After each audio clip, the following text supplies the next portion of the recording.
जय श्री कृष्ण वाला वैष्णवो।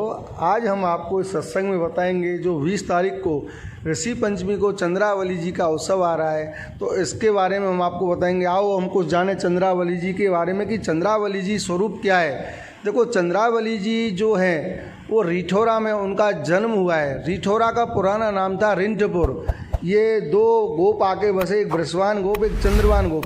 तो वृषवान गोप के श्री राधे जी स्वामी जी हुई और जो चंद्रवान गोप के श्री चंद्रावली जी हुई। उसमें एक कीर्तन आता है, चंद्रभान के नवनिधि आई, सुकमा को की अवतरी कन्या, घर घर बजत बधाई, नाम धरो चंद्रावली सुख निधि कोटक चंद्र लजाने, भादो सुदी पाँचे शुभवासर, चरण हृदय रस माने, सोने ब्रजभान नंद मन हरखे, देखी अनुपम शोभा, कृष्णदास गिरधर की जोरी, देखत रतिपति लोभा।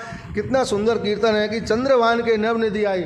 ऋषि पंचमी को, ये राधाष्टमी से 3 दिन पहले जो ऋषि पंचमी आती है, ये बहुत शुभ अवसर है जहाँ चंद्रावली जी, देखो पुष्टि मार्ग में 2 भाव होते, एक स्वकीय एक परकीय। तो स्वकीय में एक आध्यात्मिक, लेकिन परकीय जो होता है वो रसात्मक होता है, और परकीय में ही प्रेम होता है, और जहाँ प्रेम होता है वहाँ पागल होते हैं। तो ये जो चंद्रावली जी मेरे वाला वैष्णव हो, आपको मैं ये समझाना चाह रहा हूँ कि चंद्रावली जी जो ऋषि पंचमी को प्रकट हुई हैं, ये राधे जी की बड़ी बहनें, काका की लड़की हैं, और नख चंद्र से स्वामी जी ने इनका प्रागट किया है। ये रिठौरा गांव में इनका जन्म हुआ है। तो जो चंद्रावली जी इतनी सुंदर थी कि उसके सामने चंद्रमा भी फीके पड़ जाते थे। ये ठाकुर जी की परकीय भाव में सबसे अत्यंत प्रिय सखी थी। 4 स्वामी जी हैं, पहली राधे, दूसरी चंद्रावली जी, तीसरी राधा सहचरी और चौथी यमुना जी। अपने पुष्टि में परकीय भाव को ज़्यादा प्रधानता दी है, क्योंकि परकीय स्वकीय में तो अपने आप से कब तक प्रेम करेंगे, लेकिन प्रेम करने के लिए दूसरा चाहिए। तो उसके हिसाब से परकीय जो है वो पुष्टि में प्रधानता है, अगर वैष्णव समझे तो। क्योंकि ये जो पुष्टि मार्ग है वो रसात्मक मार्ग है, और रसात्मक जो अपना पुष्टि मार्ग में श्री विट्ठलनाथ जी हैं, और विट्ठलनाथ जी स्वरूप श्री चंद्रावली जी है। क्योंकि जो रस की सामग्री प्रकट करी वो विट्ठलनाथ जी ने करी, और जो प्रेम रस जो भरा हमारे स्वामी जी ने भरा है, चंद्रावली जी ने। तो ये 20 तारीख को इनका उत्सव बड़ा धूमधाम से मनाया जाएगा। जो रिठौरा गांव है, ये इसका पुराना नाम था रिंठपुर। यहाँ जब चंद्रावली जी ठाकुर जी से रूठ गई, अब एक क्वेश्चन आता है कि चंद्रावली जी ठाकुर जी से क्यों रूठी। तो हम आपका इसका जो जवाब देंगे, मेरे वाला वैष्णवों ध्यान से सुनना, ये अत्यंत सुंदर है। ये रसात्मक लीला है कि चंद्रावली जी रोज़ दूध दही माखन बेचने जाती थी। तो चंद्रावली जी को रोज़ कान्हा परेशान करते थे कि चंद्रावली जी, या मार्ग को, हमें जो तुम मार्ग में निकल रहे हो, या मार्ग को कर दो। कर मतलब टैक्स। तो बोली कान्हा क्या चाहिए, तो रोज़ कान्हा दूध दही माखन लूटता था। तो चंद्रावली जी से और सखियों ने बोला कि ये चंद्रावली जी हमको रोज़ कान्हा परेशान करता है, इसको कैसे हम समझाएं, कैसे इसको करें कि हमारा दूध दही माखन ना लूटे, ताकि हम इसको बेच सकें। तो एक दिन चंद्रावली जी सब सखी जा रही थी, राधा भी जा रही थी। तो ठाकुर जी ने रास्ता रोका, मार्ग रोक कहे गिरधारी कि भैया हमारा माखन दूध दही दो। वहाँ की चंद्रावली जी तो चंचल थी, चपल थी। तो उन्होंने कहा, क्यों रे कान्हा, हम तो को क्यों माखन दें। तो चंद्रावली जी से बोला ठाकुर जी, क्यों, ये मार्ग में हम रहें, हम तुम्हारी रक्षा करें, या वजह से हमको माखन चाहिए। तो बोली, भैया या मार्ग को तेरो घर को है, या मार्ग में तेरो का हक है। तो चंद्रावली जी से ठाकुर जी बोले, ये हमारे नंद बाबा है और हम यहाँ के रखवारी हैं। वहाँ की मार्ग तेरो बाप को है, तू तो पुरानी मार्ग है। क्योंकि ये जो रास्ता पे कब्जो करे, और नंद बाबा ने, कोई नंद बाबा को घर को काम ना है, ये हमारे बृषवान बाबा को है। ये जो ज़मीन है, अब आपको एक मैं गूढ़ बात बताता हूँ। ये जो नंदगाम जो बसा है, ये नंदगिरी पर्वत था। ये बाबा बृषवाहन के कब्जे में था। ये कंस के राज्य में नहीं था, क्योंकि अगर कंस के राज्य में होता तो कंस यहाँ आक्रमण करता। तो इसलिए नंद बाबा ने ठाकुर जी को बचाने के लिए वृषभान बाबा से कही कि बाबा हमको एक ज़मीन मिल जाए, क्योंकि कंस जो आता था ये हमारे लाला के जो पीछे पड़े हुए तो वासु बचनो है। तो नंद बाबा ने ये नंदगिरी पर्वत नंद बाबा को दे दियो। तो चंद्रावली जी ने कही हाँ हमें पता हो तुम्हारी पूरी पुरानी रीत है, हर ज़मीन पे अपनो कब्जो करनो, हर बात पे अपनो कब्जो करनो। यक मतलब वो आकू तानो दियो। ये तानो मतलब ये कहते ना हमारी नंद बाबा की, हमारे विश्वान बाबा की, तुम्हारे बाबा ने ज़मीन कब्जा ली, अब तू हमारे रोज़ दूध दही माखन लूटे। तो ये चंद्रावली ये लौकिक लीलाएँ ये ब्रज की और आप लोगों के लिए महाअलौकिक लीलाएँ। तो चंद्रावली जी ने एक दिन सोचा इसको सबक सिखाना है, तो रोज़ दूध दही माखन के लिए निकली चंद्रावली जी। तो ठाकुर जी रास्ता में आ गए कि हमारा कर दो दूध दही माखन। तो चंद्रावली जी ने कहा लाला तू काहे में माखन खावे हो, जा तू पत्ता तोड़ के लेके आ, तो मैं वहाँ में तुमको माखन दे दूँगी। तो ठाकुर जी ने कही चंद्रावली जी तू बहुत चपल है और चतुर है, कहीं वो धोखा दे के तो ना भगेगी, वरना काना तेरी सो मैं तो को धोखा दे के ना भगूँगी। अगर तो को विश्वास ना है तू मनसुखा को ठाड़ो कर जा। तो ठाकुर जी ने कही मनसुखा तू यहाँ ठाड़ो रही हो और मैं चंद्रावली जी जो पत्ता के लिए बोली मैं पत्ता लेके आऊँगा और वहाँ में ढेर सारा माखन लेंगे, हम सब लोग खाएंगे। तो ठाकुर जी यूँ कह के पत्ता तोड़ने के लिए चले गए। लेकिन जब चंद्रावली जी ने देखा कि कान्हा चला गया तो चंचल चपल चतुर चंद्रावली जी ने 2 गुलचा मारे मनसुखा में और वहाँ से चंद्रावली जी चली गई। और मनसुखा रोते हुए मिले, ठाकुर जी आए और मनसुखा काहे को रो और चंद्रावली कहाँ गई कि भैया कहा करूँ, चंद्रावली जी 2 गुलचा मार के चली गई और मुँह पर ना रुकी। तो ठाकुर जी थोड़ा खींच गए कि मैं दुनिया को छलूँ और चंद्रावली जी मुँह को छल गई। तो उन्होंने क्या किया, चंद्रावली के छलन को मन में कियो विचार, रूप जनानो धर रहे बन गए नरसो नार। ठाकुर जी ने सखी वेश धारण कर लिया और चंद्रावली जी के छलने को विचार किया।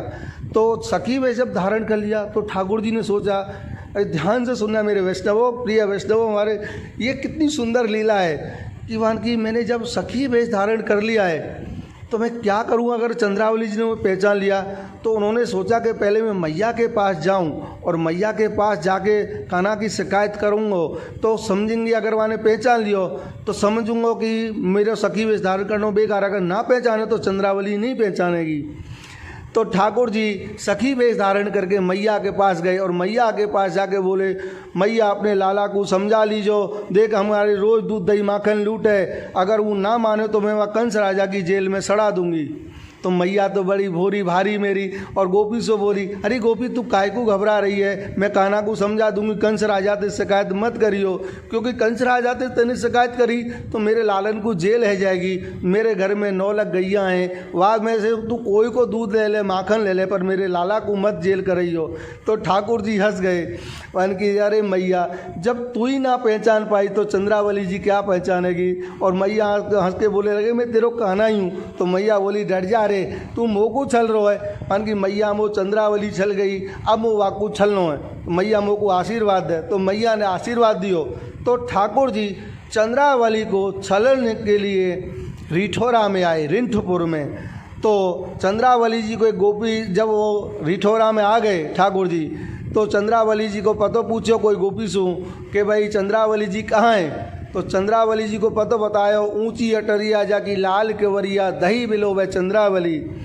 तो ठाकुर जी ने जब वहाँ को पतो पूछ लियो कि लाल केवारी है, ऊंची अटारी है, तो ठाकुर जी वहाँ के घर पे पहुँच गए और केवार खटखटाई, अरे बहन खोल जजन केवार, कान्हा ओ गोपी ठाड़ी तेरे द्वार। तो चंद्रावली जी बोली कौन, मन में तेरी दूर की मौसी की छोरी हूँ। तो चंद्रावली जी ने विचार करो कि मेरे दूर की मौसी की छोरी कैसे हैं, पर मैं तो को ना जानूँ। तो चंद्रावली जी ने कही मैं तो को ना जानूँ, मेरे दूर की मौसी कैसे छोरी है। तो ठाकुर जी हंस के बोले, अरे बहन हम बालापन में जो बिछड़ गए ना, अब मेरी सगाई कर दई, ब्याह कर दियो बालापन में, अब मैं तो को याद आई तो सू मिलवे आई, मैं तेरी बहुत दूर से याद आई करके आई हूँ, तो तू केवार खोल। चंद्रावली जी ने सोचा होगा ठीक है मेरे बालापन में कोई बिछड़ गई होगी, मेरी मौसी की है। तो ठाकुर जी को दरवाज़ा खोलने की चंद्रावली जी आई। तो जैसे ठाकुर जी अंदर प्रवेश हुए, क्योंकि चंद्रावली बहुत चतुर थी, तो जैसे ही प्रवेश हुए तो चंद्रावली जी ने उनके चाल पहचान लिए। कि अरे बहन तू मेरे मौसी की छोरी है, पर एक बात पूछूं बुरा ना माने तो। माने हाँ बोल बहन। ठाकुर जी बोले माने तेरी चाल तो मर्दानी सी लग रही है, तू मेरे मौसी की छोरी कैसे है, तू तो मुझे कोई मर्द सो लगे। तो वो ठाकुर जी हंस गए। वन की बहन कहा करूं, मैंने बालापन में गाय भैंस बहुत चराई, तासों में उनके पीछे भगई तो मेरी चाल मर्दानी है गई। तो वन ठीक है चल बहन दो भोजन करने। चंद्रावली जी ने भोजन उनको से थार सजायो। तो ठाकुर जी तो बहुत जल्दी जल्दी खामन लगे, क्योंकि बाकी आदत ही माखन लूट बेगी चोरी कर बेगी तो जल्दी जल्दी करे। तो ठाकुर जी ने जल्दी जल्दी कौर मारे। तो चंद्रावली जी बोली बहन बुरो ना माने तो एक बात बता, पूछूं? वन हाँ पूछ बहन, तू इतनी जल्दी जल्दी क्यों खा रही, तेरे खानों तो मर्दानों सो लग रहा है। तो ठाकुर जी हंस के बोले अरे बहन कहा करूं, घर में मेरे सास लड़न हारी है, वो खावे को ना दे तो चार जल्दी जल्दी से मैं दुबक के जल्दी जल्दी से खा लूँ क्या, ताकि मेरी सास को पतो ना पड़ जाए। तो वन ठीक है बहन, चल बहन दो पौड़े। तो चंद्रावली जी ने सेज सजाए और ठाकुर जी के लिए वो गोपी अपनी मौसी की छोरी, क्योंकि वो मौसी की छोरी समझ रही। तो जब सेज सजाए तो बहन तू बुरो ना माने, एक बात पूछूं, तेरी छाती तो मर्दानी सी लगे। तो ठाकुर जी हंस के बोले अरे बहन क्या करूं, मेरे नौनों बालक है उन सबको दूध पिवायो ताते मेरी छाती सूख गई है और मेरी छाती मर्दानी सी लगे। तो ऐसे करके ठाकुर जी ने पूरी रात चंद्रावली जी को छला। जब स्वयं स्वरूप में आए ठाकुर जी सवेरे में, तो चंद्रावली जी रुष्ट हो गई, क्योंकि चंद्रावली जी का जो अत्यधिक प्रेम था, वो सर्वस्व जो प्रेम था, रसात्मक जो प्रेम था श्रुति रूपा चंद्रावली जी का, वो मेरे सर्वस्व श्री कृष्ण श्याम सुंदर में था। क्योंकि उनके अंदर श्याम सुंदर के अलावा दूसरा था ही नहीं, नख चंद्र का। क्योंकि चंद्रावली जी का जो प्रागट हुआ वो रसात्मक के लिए हुआ है। क्योंकि स्वामी जी जो हैं वो एक है, राधा कृष्ण सनई एक प्राण दो देई, राधा कृष्ण एक ही हैं। तो आप अपने आप से कब तक प्रेम कर सकते हैं, प्रेम करने के लिए दूसरा व्यक्ति तो चाहिए। तो इसलिए चंद्रावली जी का जो नख चंद्र का अपने नाखून से प्रकट किया राधा जी ने अपने 3 दिन से आने से पहले। तो जब चंद्रावली जी जब रूठ गई तो ठाकुर जी की पीताम्बरी और वंशी लेके हमारे जो रिठौरा गांव में एक गुफा है, अभी भी है बैठक जी में, उस गुफा में निकुंज में चंद्रावली जी कदम के पेड़ के नीचे आके बैठ गई रूठ के। जब ठाकुर जी जब वो पता पड़ गया कि चंद्रावली जी रूठ गई, जब ये लीला हुई रूठना, तो रूठ के जब हुआ तो उसका नाम हुआ गांव का रूठौरा। इसका जो शुद्ध नाम है रूठौरा, अब इसका अपभ्रंश करके इसको रिठौरा कर दिया है। तो ये जब चंद्रावली जी को फिर ठाकुर जी ने मनाया, 16 श्रृंगार कराया, रास किया, और चंद्रावली जी ने वहाँ ठाकुर जी को समर्पण करके यहाँ उनको पधराया। ये यहाँ की बहुत सुंदर महिमा है। ये जो बैठक जी है ना, एक बैठक जी भूतल पे ऐसी है कि यहाँ युगल स्वरूप में है, परकीय भाव में है ठाकुर जी की। क्योंकि परकीय भाव में और आपको कहीं नहीं मिलेगा। एक चंद्रावली जी ठाकुर जी के साथ परकीय भाव में विराजमान है, और परकीय भाव में ही हमारे श्री विट्ठलनाथ जी विराजमान हैं। यह तृतीयात्मक स्वरूप है, क्योंकि गोसाई जी स्वरूप से चंद्रावली जी स्वरूप हुए। तो जो ये चंद्रावली जी स्वरूप है वो रसात्मक, और विट्ठलनाथ जी रसात्मक, और दूसरे जो स्वरूप हैं वो ठाकुर जी स्वरूप हैं। मित्रों, मेरे वाला वैष्णवों, जो मैं आपको ये चीज़ बता रहा हूँ ये बहुत गूढ़ नहीं है, लेकिन आजकल कोई वैष्णव समझता नहीं है। ये जब तक आप अपने अंदर परकीय भाव नहीं उतारोगे, वो रस प्रेम नहीं आएगा, तब तक आपके अंदर वो रसात्मक पुष्टि मार्ग प्रवेश नहीं करेगा।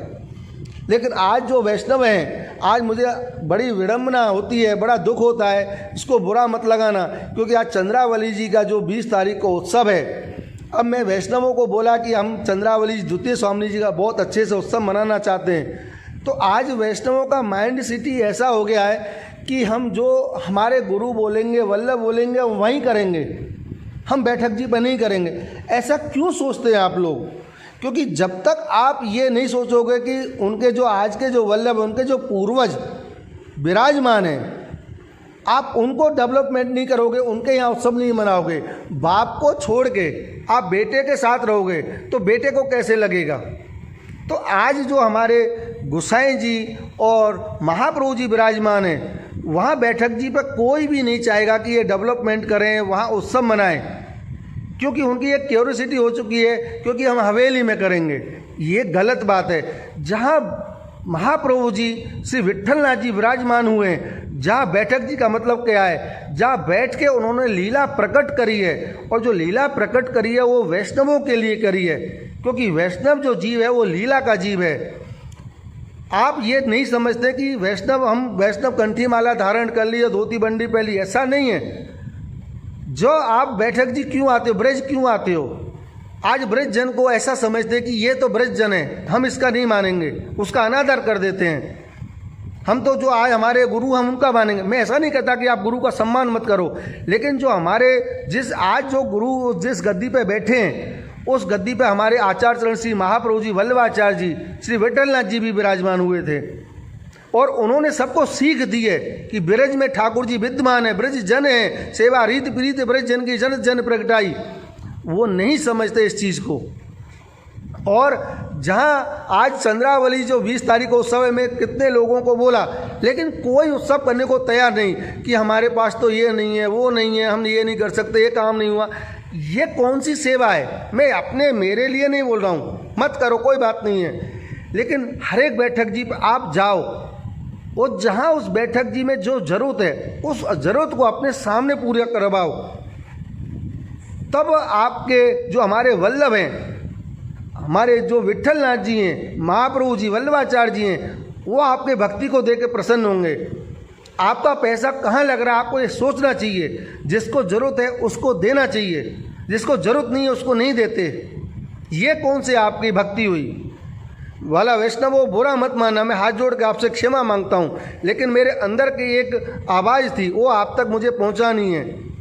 क्योंकि आज चंद्रावली जी मैंने अपने एक डेमो करके देखा है कि मेरा एक मनोरथ हुआ कि मैं 5 डिब्बों का मैं ठाकुर जी चंद्रावली जी को लाड लड़ाऊँ और ब्रज जन जो छोटे छोटे बच्चे हैं उनको प्रसाद लगाऊँ, लेकिन कोई तैयारी नहीं होता।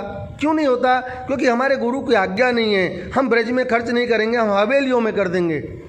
आज हवेलियों के लिए आपके लिए पैसा आप पैदा कर दोगे, लेकिन जहाँ आचार्य चरण श्री वल्लभाचार्य जी श्री विट्ठलनाथ जी विराजमान है वहाँ आप कुछ नहीं कर सकते। जहाँ ब्रज में ठाकुर जी साक्षात रमण करते हैं, साक्षात विराजमान है, जहाँ स्वामी जी साक्षात विराजमान है, वहाँ आप तक नहीं पहुँच पाओगे, वहाँ कुछ नहीं कर सकते।